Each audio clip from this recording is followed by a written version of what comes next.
Wakil Wali Kota Palembang Fitriyanti Agustinda didampingi oleh Kepala Dinas PUPR Kota Palembang melakukan peninjauan titik banjir di kawasan Kebun Bunga, Kecamatan Sukarami pada Rabu 8 Juli 2020.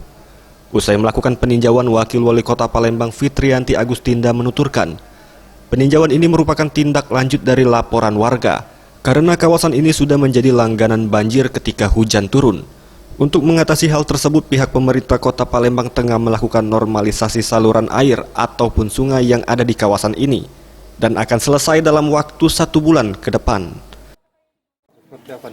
Paling tidak saluran atau sungai dulu kita normalisasikan ya, karena sepanjang saluran ini banyak sekali yang sudah kita lihat memang sungainya mungkin sudah tidak aktif lagi atau mungkin sudah cukup banyak sedimentasinya dan sebagainya. Jadi ini pokoknya kita normalisasi.